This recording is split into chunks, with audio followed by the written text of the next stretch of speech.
Hello students, it is 11th class chemistry. The topic is electrochemical series. We have already discussed the the electrode potential. What is electrode potential? It is the potential difference which develops when an electrode of a metal is dipped in the solution of its own. For example, copper is dipped in copper sulfate solution.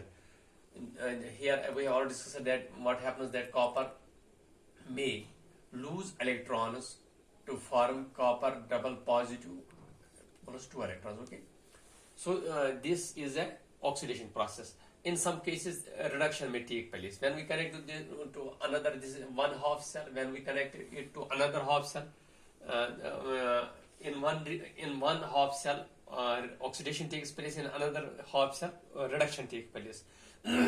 Oxidation half cell is called anode, and reduction half cell is called cathode. Okay, we have seen it. So how we determine it? How we calculate the electrode potential? We connect it to a hydrogen electrode, standard hydrogen electrode. We call it standard hydrogen electrode. Okay, if an electrode undergoes oxidation when connected to standard hydrogen electrode, then this is the anode and standard hydrogen electrode is the cathode.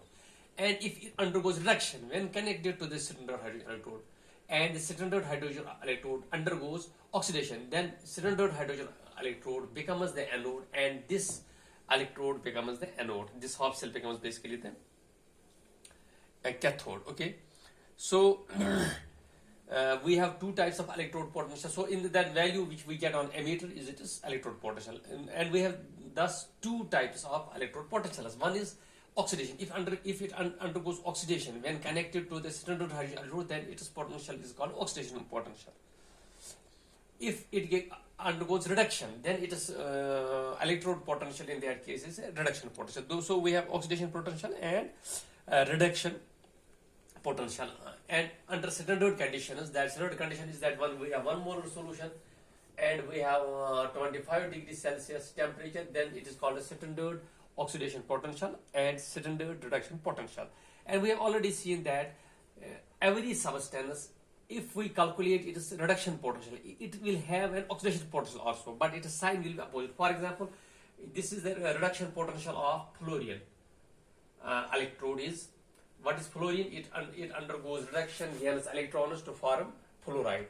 Its reduction potential is 2.87, but its oxidation potential will also be 2.87, but its sign will be negative, so it will be minus 2.87. Similarly, reduction potential of the electrode of hydrogen peroxide water is 1.78. Its oxidation potential will be minus 1.78. Similarly, if we take this lead, for example, the electrode lead, its reduction potential is minus 0.13.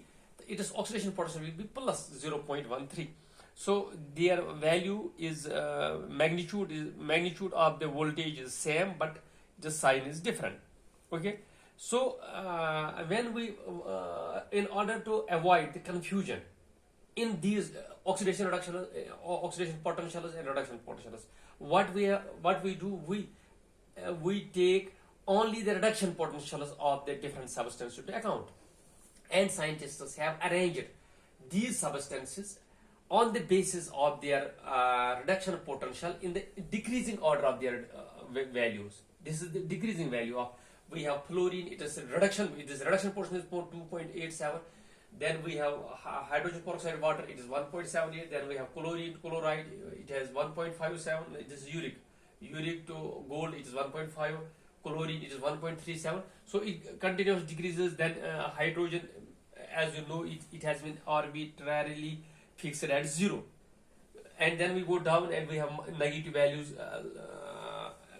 continuously decreasing. So this arrangement, or this is a table of all substances, all electrodes in the decreasing order of their electrode potentials is called, in the decreasing order electrode potentials or reduction potentials is called electrochemical series. Okay.